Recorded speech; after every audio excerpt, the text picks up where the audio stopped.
평택시가 반도체 특화단지 유치에 총력을 기울이고 있습니다. 브레인시티와 카이스트, 평택 캠퍼스 등을 앞세워 최적지임을 내세우고 있습니다. 한때 인기를 모았던 경기 지역 벽화마을들이 무관심 속에 흉물로 방치되고 있습니다. 애물단지로 전락한 벽화마을의 실태를 집중 취재했습니다.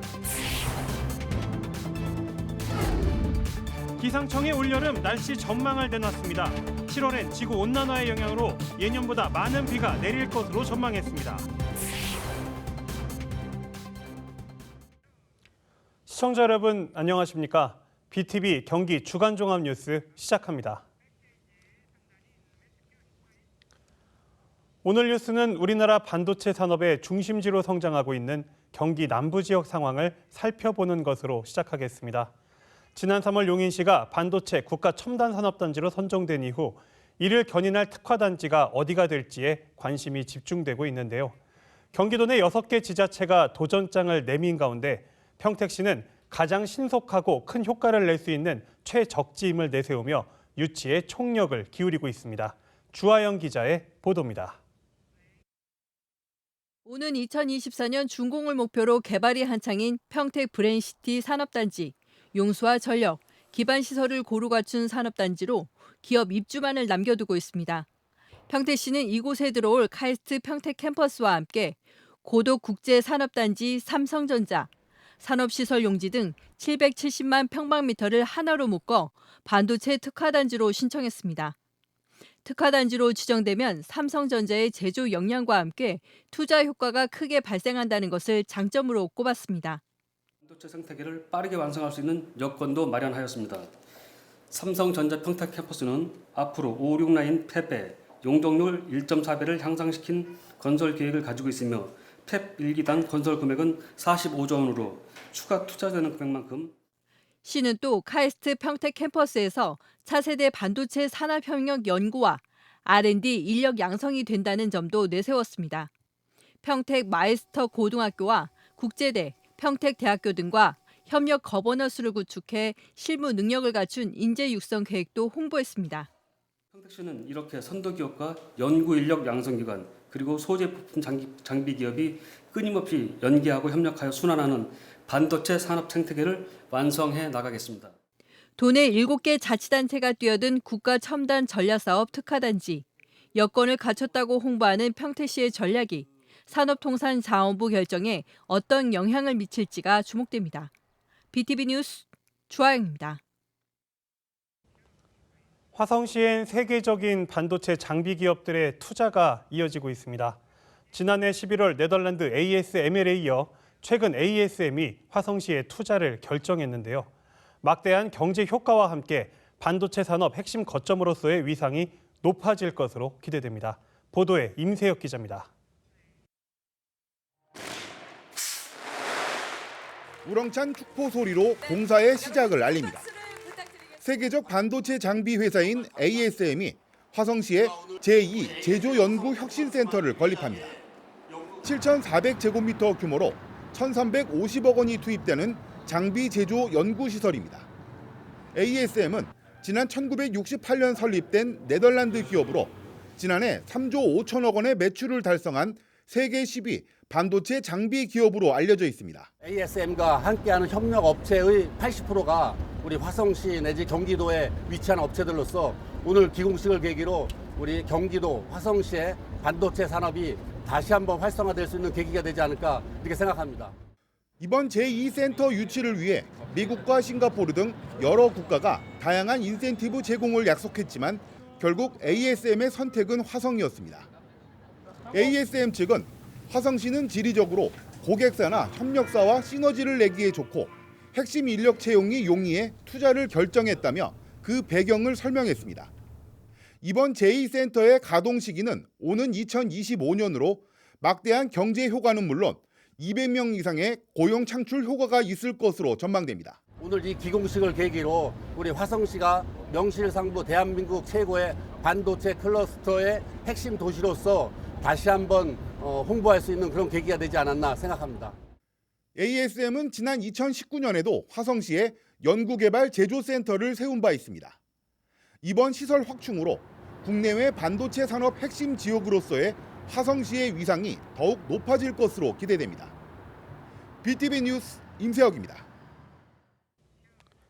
경기 남부 지역의 반도체 열풍은 아파트 값에도 영향을 주고 있습니다. 반도체 특화 단지 등 기대감이 높은 지역을 중심으로 반등세가 나타나고 있는데요. 특히 화성과 오산, 평택은 4주 연속 가격이 상승했습니다. 박일국 기자입니다.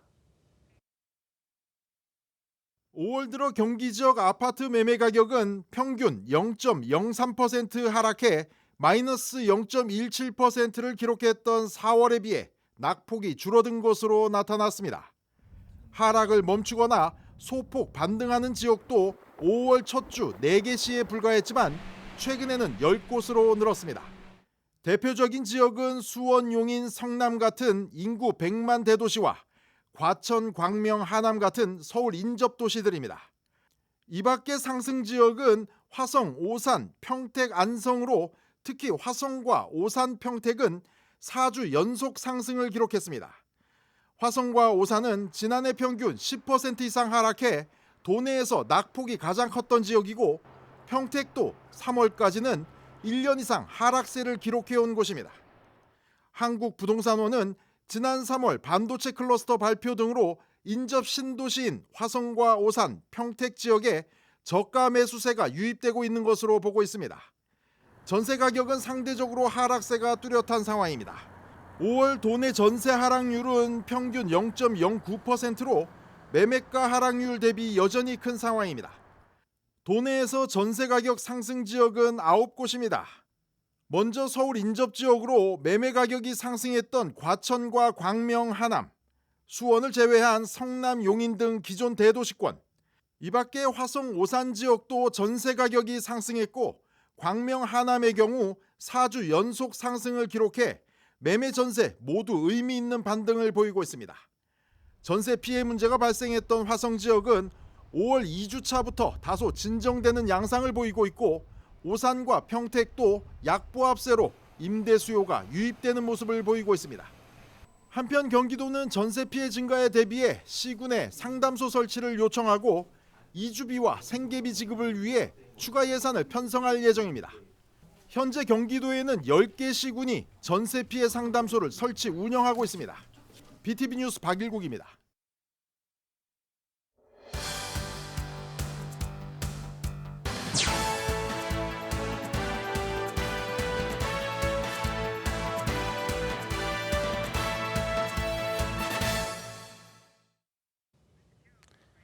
한때 우리나라에선 도시 재생을 명목으로 벽화마을이 곳곳에 생겨났습니다. 지자체들이 관광 명소로 홍보하면서 인기를 모으기도 했는데요. 이제는 무관심 속에 색이 바래고 훼손되면서 흉물로 방치되고 있는 곳이 대다수입니다. 오늘 집중 취재에선 애물단지로 전락한 벽화마을의 현 실태와 향후 개선 방안은 무엇인지 살펴보겠습니다. 김성원, 이재우 기자의 연속 보도입니다. 수원의 대표 관광지인 화성행궁에서 도보로 10분 거리에 위치한 행궁동 벽화마을입니다. 지난 2010년 지역의 미술 애호가와 자원봉사자들의 재능 기부로 마을 곳곳이 벽화로 장식됐습니다. 낙후됐던 골목이 볼거리가 많고 특별한 포토존도 있는 공간으로 입소문이 나면서 수년간 큰 인기를 얻었습니다. 하지만 한때 화려했던 벽화마을은 현재 그 빛을 잃어가고 있습니다. 벽화마을을 알리는 간판은 녹슬어 파손됐고 담벼락의 그림들은 페인트가 벗겨지거나 색이 바랬습니다. 방문객들의 발길도 거의 끊어진 가운데 그나마 찾은 사람들도 실망감을 감추지 못합니다. 학교 행사로 와봤는데 아기자기하고 예쁘긴 한데 몇 시간 걸려서 올 가치는 없는 것 같아요. 다시 오라 그러면 오겠어요? 개인적으로 찾아서 가진 않을 것 같아요. 그나마 행궁동 벽화마을은 사정이 나은 편입니다. 광명시 철산동의 한 마을. 달동네로 알려진 이곳에도 10여 년 전 심심한 마을 분위기를 살리기 위해 벽화를 그렸습니다. 하지만 그림을 그린 후로 보수 등 관리를 하지 않아 마을 분위기가 을씨년스럽게 변모했습니다. 벽화마을에 거주하는 주민들은 잠깐의 관심이 있었을 뿐이었다고 입을 모읍니다. 부모님들이 모셔가지고 꼬마 애들이나 조금 있었지 없더라고요. 동네를 홍보하는데 뭐 그런 역할을 하거나 없었던 것 같아요. 광명시 소화동의 한 벽화마을은 재개발로 사라지게 됩니다. 그동안 관리가 더욱 안 돼 흉한 모습입니다. 우연히 이곳을 찾은 한 방문객은 귀신이 나올 것 같았다며 후기를 남기기도 했습니다. 한때 우리 지역의 명소로 각광받으며 인기를 끌었던 벽화마을. 이제는 관리 부재 속에 흉물 취급을 받으며 애물단지로 전락하고 있는데요. 그렇다면 해결 방안은 없는 걸까요? 이어서 이재호 기자가 전해드립니다. 용인시 죽전동에 있는 안대지천 산책로. 교각 하부 공간에 화사한 벚꽃길이 펼쳐졌습니다. 벽면을 분홍빛으로 물들인 건 로고젝터. LED 조명으로 그림을 투사하는 장비로 칙칙했던 공간을 밝고 쾌적하게 바꿔놓고 있어 좋은 반응을 얻고 있습니다. 전에는 좀 어두웠어요, 이게. 예, 그리고 저쪽에도 사진을 놓으니까 좀 침침하고 그런 게 있었는데, 뭔가 화사하면서 밝고, 딱 보는 순간에 기분이 좋더라고요. 당초 벽면엔 벽화가 그려져 있었습니다. 하지만 시간이 갈수록 그림이 훼손되기 시작했고 결국 벽화를 지우고 로고젝터를 설치하기에 이르렀습니다. 로고젝터는 벽화와 달리 그림 훼손 우려가 없어 유지 관리가 한층 수월해졌다는 설명입니다. 벽화를 그리게 되면은 햇볕을 받아서 탈색되거나 변색되는 경우가 있는데 로고젝터를 설치하면 그런 부분이 많이 줄어들게 되고 그다음에 계절별로 필름을 바꾸게 되면 새로운 분위기를 연출하게 돼서 실제로 벽화 사업을 시행한 지자체들은 관리에 어려움을 호소하고 있습니다. 야외에 그려진 벽화의 특성상 비바람 등에 훼손될 수밖에 없기 때문입니다. 제대로 관리를 하려면 매년 예산이 투입돼야 하는데 한정된 지자체 재정 여건상 쉽지 않은 상황입니다.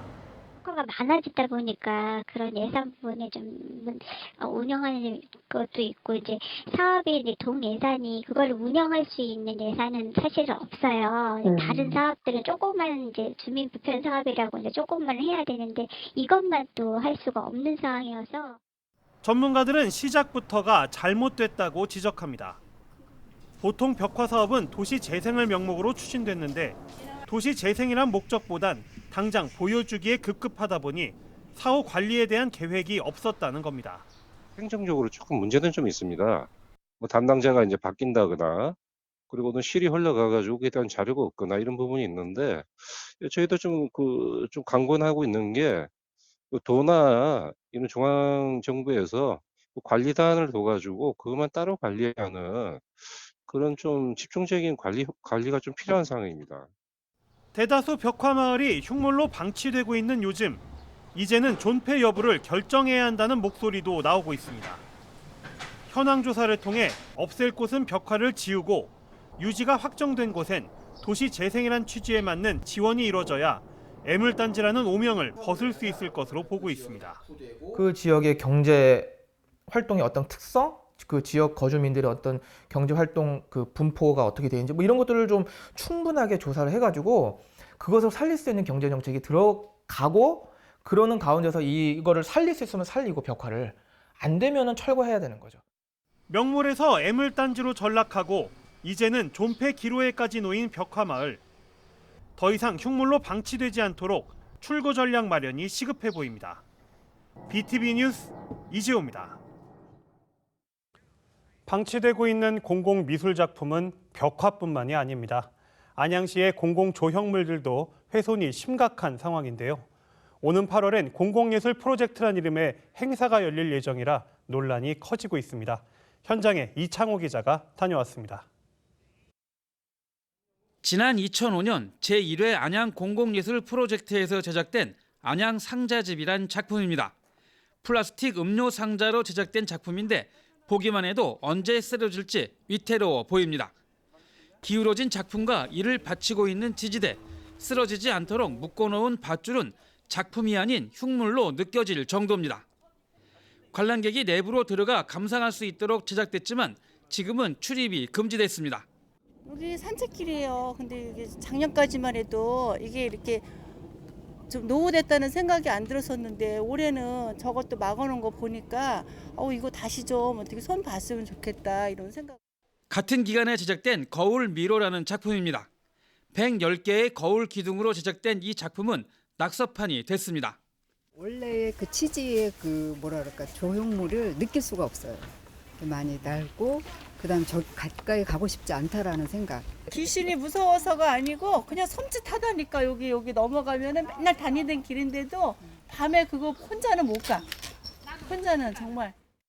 지난 2019년까지 6번의 안양 공공예술 프로젝트에서 제작돼 설치된 작품은 모두 85점으로 안양예술공원과 평촌중앙공원에 있습니다. 안양문화예술재단은 이 가운데 2005년 1회와 2008년 2회 행사 때 제작된 65점이 보수가 필요한 것으로 판단하고 다음 달부터 작품 보수에 들어갈 예정입니다. 하지만 예산 문제나 해외 작가들과의 논의 등의 과정이 필요해 한꺼번에 보수하기에는 어렵다는 입장입니다. 이재현 CEO는 오는 8월 7번째 행사가 시작되는데 이제서야 보수한다는 건 늑장 행정이라며 안양예술공원의 부끄러운 모습을 관람객들에게 보여주지 않도록 하루속히 개선해야 한다고 지적했습니다.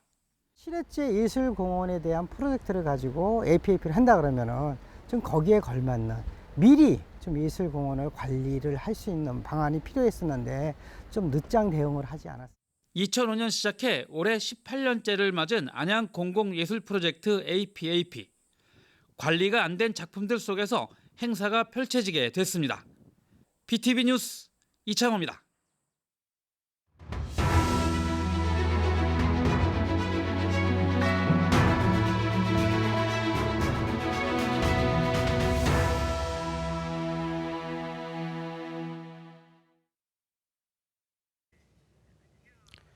최근 온라인상에선 올여름 60일 가까이 비가 내린다는 한 날씨 정보가 화제를 모았습니다.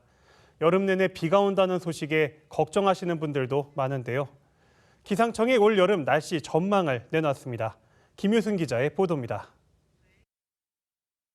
올여름 57일 동안 비가 온다는 SNS 게시물에 수천 개의 댓글이 달렸습니다.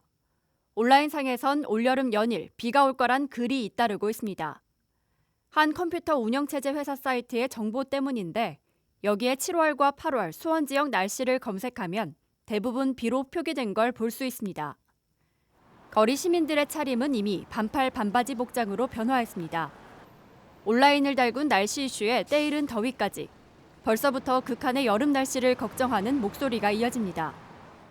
더워가지고 반팔 좀 일찍 입었습니다. 여름은 더 더워지고 이제 겨울은 더 추워지고 이제 봄이랑 가을은 이제 더 사라지지 않을까. 57일 동안 비가 온다고 했는데 그것 때문에 여름방학 때 놀러 가야 되는데 못 놀러 갈까 봐 걱정되는 것 같아요. 기상청은 우선 최근 온라인상에서 회자되는 날씨 정보는 신뢰성이 낮다고 밝혔습니다. 먼 미래에 대한 일별 예보는 과학적 예측에 한계가 있다는 겁니다. 전지구 기후감시 요소는 시간이 지남에 따라 변동성이 커서 기압계가 매우 유동적이므로 상대적으로 먼 미래에 대한 일별 예보는 과학적 기상 예측 한계가 존재해서 확정할 수 없다고 말씀드릴 수 있습니다. 다만 기상청은 오는 7월 평년보다 많은 비가 내릴 것으로 내다봤습니다. 여름철 엘니뇨 발달 가능성으로 7월 강수량이 평년과 비슷하거나 많을 것으로 전망하고 있습니다. 8월은 강수량의 변동 요인을 고려해서 평년과 비슷할 것으로 전망합니다. 지구온난화 속 올여름 기온 또한 평년보다 높아질 거란 전망입니다. 기상청은 여름철은 특히 장마와 소나기 등 날씨 변동성이 큰 만큼 중기와 단기 기상 예보를 함께 확인해달라고 당부했습니다. BTV 뉴스 김효승입니다. 앞서 보신 것처럼 올 여름은 평년보다 더 덥고 비가 많이 올 거란 예보가 나오고 있습니다. 지구온난화로 인해 폭염이나 폭우에 대한 걱정도 더욱 커지고 있는데요. 수도권 기상청의 김삼영 기상사무관님 모시고 올여름 날씨에 대해 좀 더 자세한 이야기 나눠보겠습니다. 네, 사무관님 안녕하세요. 네, 안녕하십니까. 네. 지난 목요일에 앞으로 이제 3개월간 기상 전망을 좀 발표를 해주셨는데요. 네. 먼저 올여름 기온 전망부터 좀 설명 부탁드리겠습니다. 네. 장기 예보는 확률 예보를 적용해서 기온과 강수량에 대한 확률값을 제공하고 있습니다.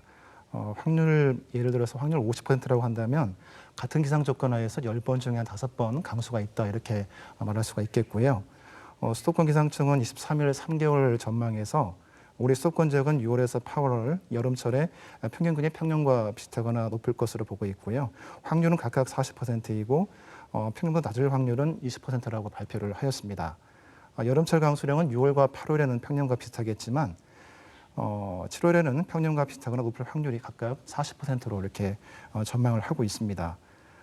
장기 예보 전망을 위해서는 그 전지구 기후 감시 요소나 또 기후 예측 모델, 기후 통계 등을 분석을 하고 있는데요. 그 호주나 캐나다 등 각국 기상청과 WMO 장기 예보 솜사센터 등 그 각국의 기후 예측 모델에서도 우리나라 여름철 기온을 56에서 64% 정도로 다소 높게 분석을 하고 있고요. 특히 그 전지구 기후 감시 요소를 보게 되면은 그 4월 달에 서아시아 지역의 눈 적설이 좀 적었습니다. 이럴 경우에 우리나라 지역으로서는 고기압성 순환이 만들어지기 때문에 다소 기온이 높아질 요인이 되겠습니다. 네, 지금 방금 이제 사무관님께서 올 여름도 좀 더 더울 확률이 높다. 이제 네. 이렇게 좀 말씀을 해주셨는데 제가 이제 좀 그동안 좀 생각을 좀 더듬어 보면 네. 최근 들어서는 이제 해마다 그 더 더울 거다 이제 이런 얘기들이 좀 나왔던 것 같아요. 그래서 좀 이렇게 매년 좀 기온이 좀 오르고 있는 그 이유 좀 어떻게 될까요? 그 부분 말씀드리게 되면은 아마 방송에서도 북태평양 고기압이나 티베트 고기압에 정체했을 때 기온이 높게 나타난다는 그런 그 예보를 많이 보신 적이 있었을 텐데요. 특히 2018년도에 그런 사례가 있었습니다.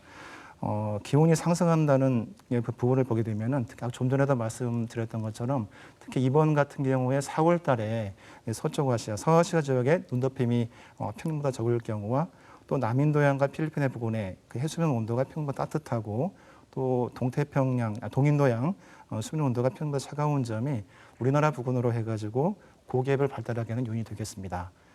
이런 경우에 7, 8월 달 기온이 평년보다 높은 경향이 있고요. 특히 이제 기후 변화로 인한 온난화 부분도 좀 참고할 사항인데요. 최근 50년 동안 그러니까 1973년도부터 2022년까지 수도권의 평균 기온이 약 1.9도 상승했습니다. 같은 기간 7월 달에는 1.3도, 또 8월 달 평균 기온도 1.5도 올랐습니다. 반면 기온을 낮추는 요인도 좀 있습니다.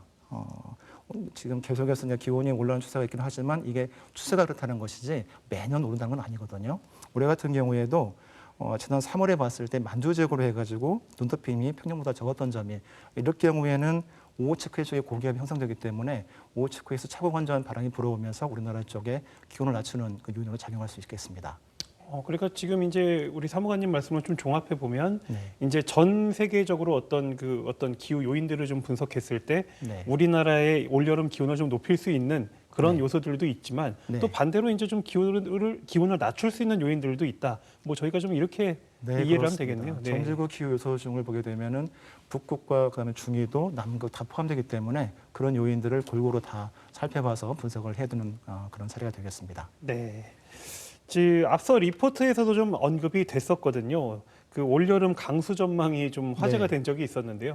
뭐 여름철에 60일 뭐 내내 비가 올 거다 막 이제 이런 좀 그 이야기들이 온라인상에 좀 떠돌기도 했었거든요. 근데 이제 기상청에서는 이제 그렇게까지 걱정은 안 해도 된다라는 말씀을 좀 해주셨거든요.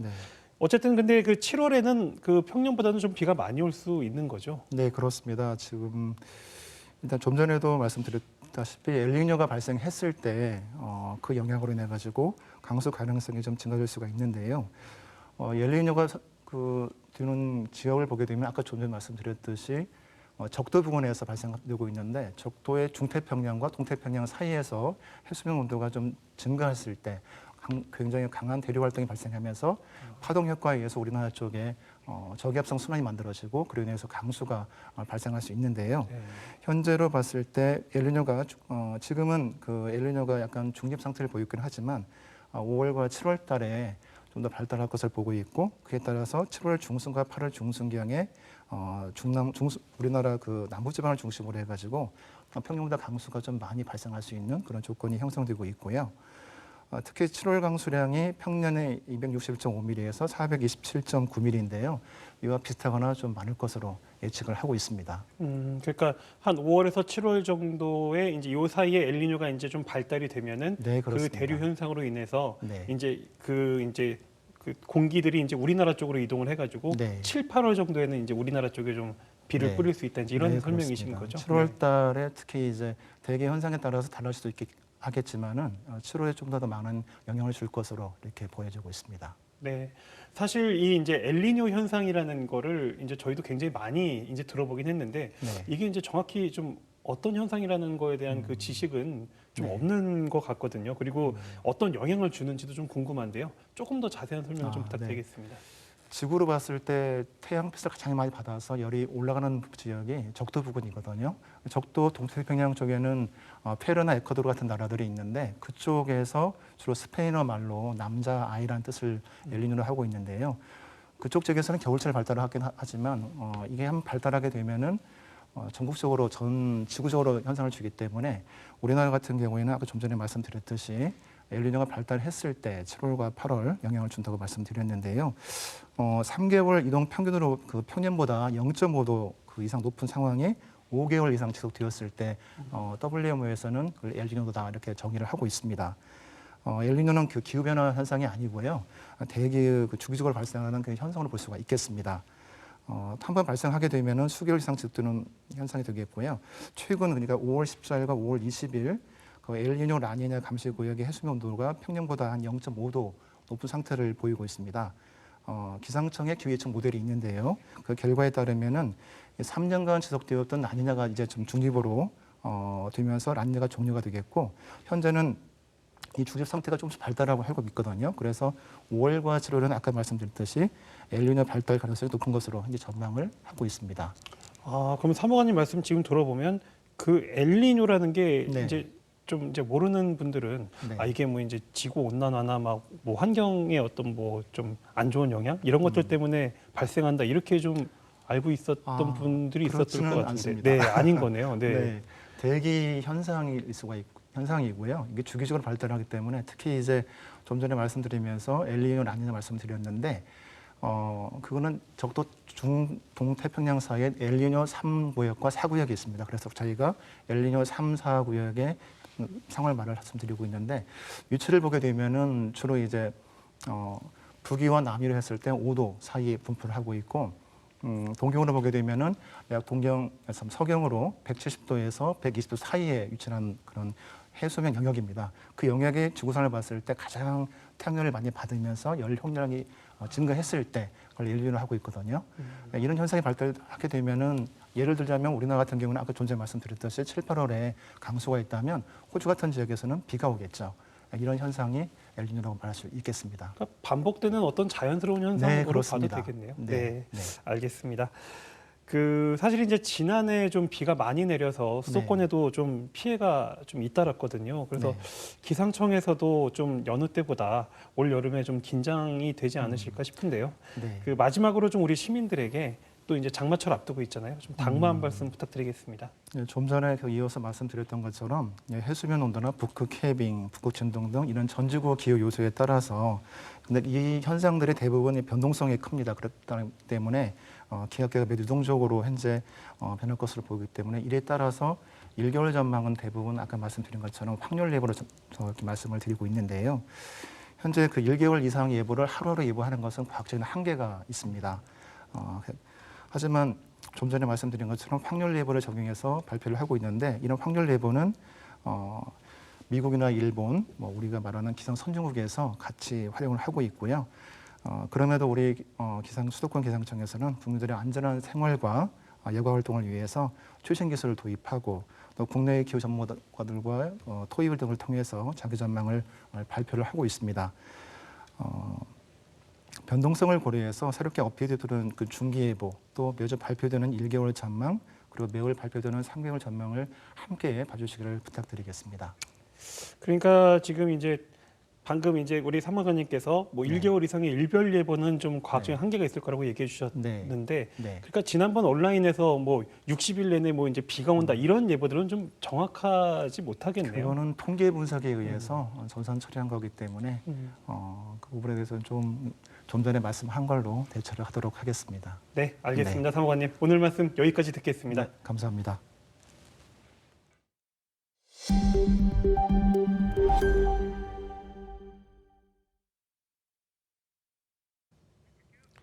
일군 발암물질로 알려진 성면은 침묵의 살인자로 불릴 만큼 위험한 물질입니다. 최근 수원시 영통도서관에서 성면 철거 공사가 진행됐는데요. 주민들에 대한 아무런 안전조치 없이 철거돼 논란이 일고 있습니다. 시설 개선 공사 중인 수원시 영통도서관. 지난주엔 성면 철거 공사가 진행됐습니다. 산책로 옆에서 성면 철거가 이뤄졌지만 주민들은 이 사실을 모르고 철거 현장 주변을 지나갔습니다. 성면 해체 작업이 진행되고 있다는 걸 들었으면 만약에 그러면 산책로도 안 다니고 뭔가 좀 다른 길로 선택해서 다녔을 것 같아요. 약간 찝찝하고 뭔가 무섭기도 하고 사실은. 성면 잔해들도 외부에 그대로 쌓여 있었습니다. 성면은 호흡기로 들어가 치명적인 암을 유발하는 위험 물질인 만큼 외부에 노출되지 않도록 처리해야 하지만 현장엔 아무런 안전 조치가 없었습니다. 철거 공사 역시 무방비로 진행됐습니다. 원칙대로라면 성면 가루가 멀리 날아가지 않도록 방진막 등이 설치돼야 하는데 접근 금지를 알리는 노란 띠만 둘러져 있습니다.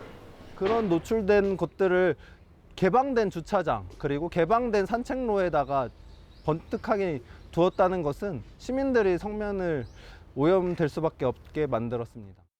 도서관 측도 안전 조치가 다소 미흡했다고 인정했습니다. 다만 이번에 철거된 성면은 위험성이 매우 낮은 종류였다며 주민들에게 괜한 불안감을 주기 싫어 철거 사실을 알리지 않았다고 설명했습니다. 여기 성면이니까 뭐 다니지 마세요, 위험합니다 이러면은 또 막 사람들이 그 정도는 아닌데 보시다시피 이게 낮고 비중도 낮고 막반죽이고 그런데 그런 성면을 왜 이제까지.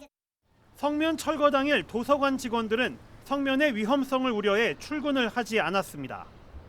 그러면서 주민들의 안전은 고려하지 않은 수원시의 행정은 비판을 피하기 어려워 보입니다. BTV 뉴스 이재호입니다.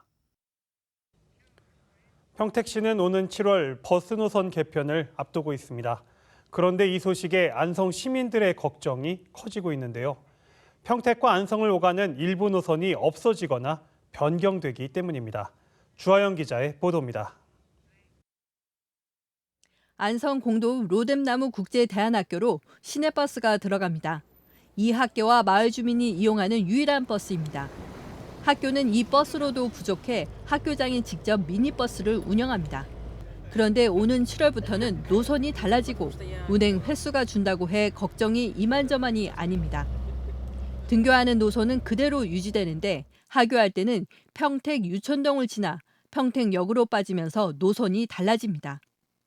현재 등하교 시간에 맞춰 18번 운영하던 것이 안성 시내버스 한 대가 10번을 운행하면서 배차 간격도 줄어듭니다. 학교 가는데 노선이 없어서 학교를 못 가게 한다는 거 이거 말이 안 되잖아요. 거의 한 1시간을 걸어서 들어와야 된다는 얘기인데 수익 사업으로 보시지 마시고 미래 사업, 미래의 어떤 아이들을 위한 가장 기본적인 복지라고 생각해 주셨으면 좋겠습니다. 평택시는 오는 7월 3일부터 버스 노선 개편을 하면서 안성 시내를 오가는 8개 노선을 폐지하거나 변경해 운영한다고 안성시에 알렸습니다. 평택 고덕신도시 등의 인구가 급증해 수요가 증가하는 데 반해 한 해 수십억 원씩 적자가 나는 안성 지역 경유 노선 운영이 불가능하다는 겁니다.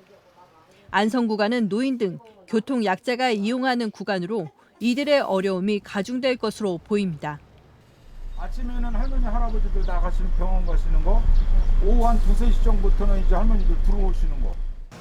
안성 만세운동의 상징인 칠곡 겨철하에서 3.1운동 기념관과 양성 터미널을 잇는 구간은 사라집니다. 버스 기사들은 이용객이 많지 않고 구간이 험해 이곳을 기피 지역으로 꼽습니다. 못 오죠. 이 큰 차 끌고 오다가 미래 미끄러져서 그 낙떨이 떨어지면 위험하잖아요. 그래서 아예 눈만 오면은 거긴 못 와요. 아예. 이곳을 이용해야만 하는 주민들은 안성 시민을 무시한 처사라며 분노합니다. 양성소 원곡 쪽으로 또 학교 다니는 애들도 있고 평택 다니는 애들도 있어요. 원곡이 차 타고 평택으로. 그리고 여기 사람들도 평택 한약을 사든 뭘 사든. 오는 7월부터 안성 공도읍 한국폴리텍대학 반도체 융합 캠퍼스 주변 5개 정류장 중 1개가 주로 운영됩니다. 국도 38호선을 따라 공도초 중학교를 지나 폴리텍 대학으로 향하던 100-2번이 없어지기 때문입니다. 대체 노선으로 370번과 380번 버스가 공도 금호 어울림 3단지 앞에 정차하며 하루 64회 운행합니다. 안성시는 지난 4월 평택시의 이 같은 통보를 받고 대책 마련에 나섰습니다. 만세고개를 넘나드는 8번 버스 등 8개 노선에 대해 운행 횟수는 줄지만 안성 시내버스를 투입해 운영할 계획입니다. 오는 10월에는 택시처럼 부르면 오는 버스, 수요 응답형 또버스도 투입됩니다. 전부 다 운행 횟수가 감소되는 구간이 있습니다. 그래서 저희가 경기도 수요 응답형 신교통 서비스인 똑버스 사업이 있어요. 똑버스 사업의 차량 4대를 승인을 받았고 공도 양성 원곡 지역에 올 10월부터 추가로 일주일 전 안성시의 임시회에 이 같은 예산을 올렸는데 현재는 부결된 상태. 안성시는 오는 6월 정례회의 추경 통과로 7월부터는 정상적인 운영과 홍보가 될 수 있길 바라고 있습니다. BTV 뉴스 주하영입니다. 시흥 105 신도시에선 한전의 고압선 설치를 두고 갈등이 끊이지 않고 있습니다. 시흥시와 한국전력공사는 법정 다툼까지 벌이고 있는데요. 주민들은 고압선 설치가 취소될 때까지 투쟁을 이어나간다는 입장입니다. 보도에 김성원 기자입니다. 시흥시 105 신도시 주민들이 수원지방법원 앞에서 1인 시위를 벌입니다.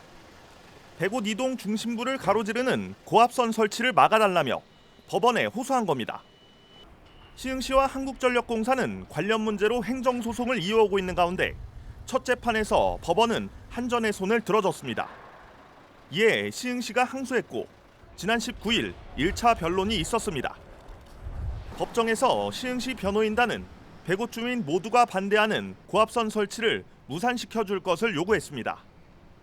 그러면서 한전이 주민들의 목소리를 듣지 않는 등 어떤 노력도 하지 않았다는 점을 강조했습니다. 한전 측은 주민들이 우려하는 전자파 문제는 입증된 게 없다고 받아쳤습니다.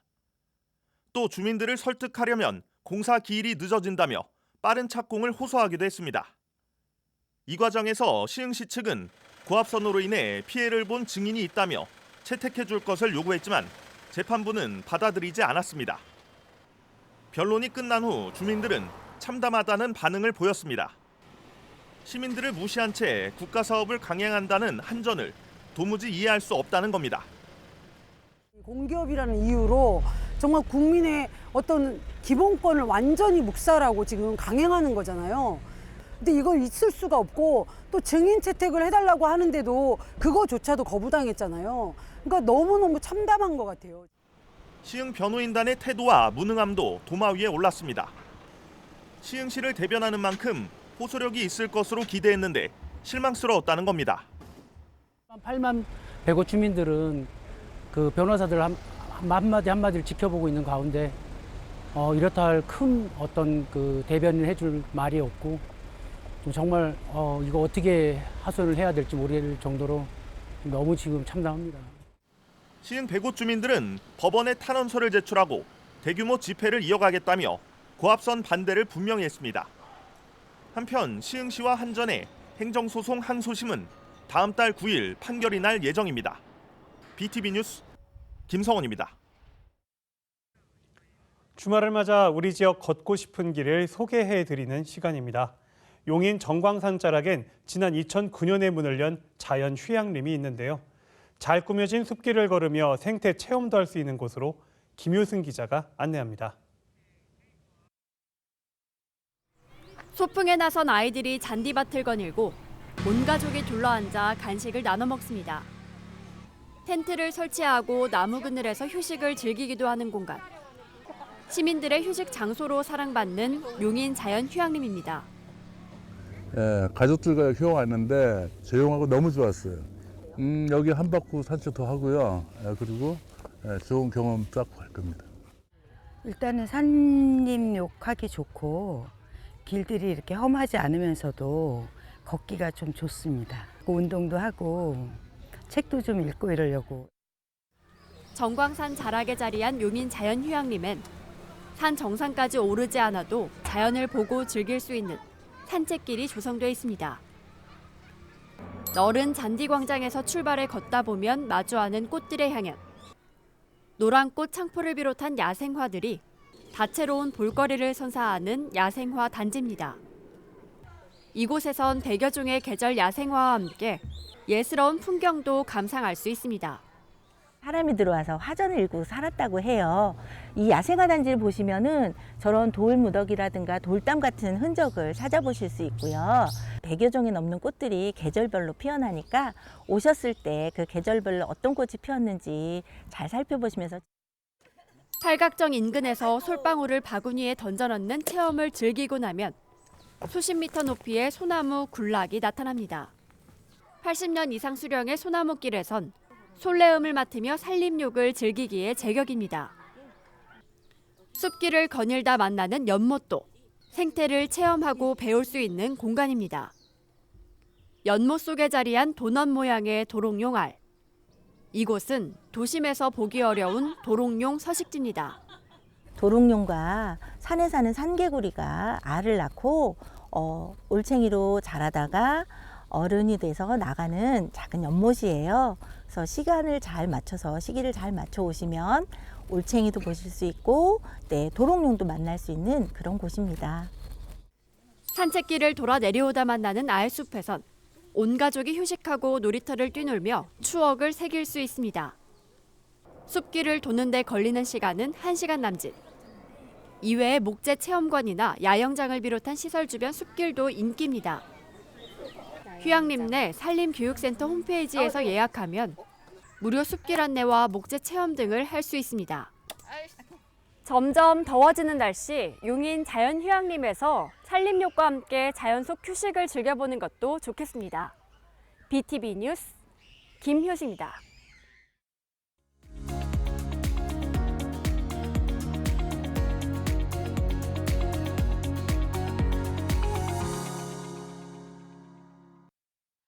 끝내는 89초 안전교육. 오늘은 안전벨트의 중요성과 올바른 착용 방법에 대해 알아보려 해요. 여러분, 차량에 탑승할 때 가장 먼저 해야 할 일 뭘까요? 네, 맞습니다. 바로 안전벨트를 착용하는 건데요. 그런데 곰돌이 윌스는 안전벨트를 착용하고 있지 않네요. 자, 이 상태에서 차량이 전복되면 어떻게 되는지 보실까요?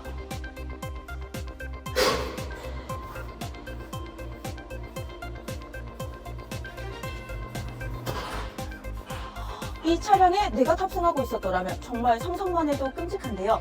여러분, 교통사고 발생 시 안전벨트를 착용하고 있지 않으면 사망률이 무려 4배나 올라간다고 해요.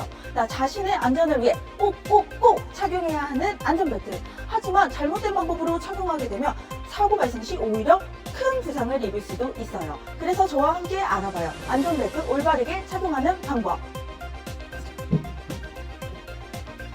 차량에 탑승하면 등받이를 먼저 확인해 주셔야 해요.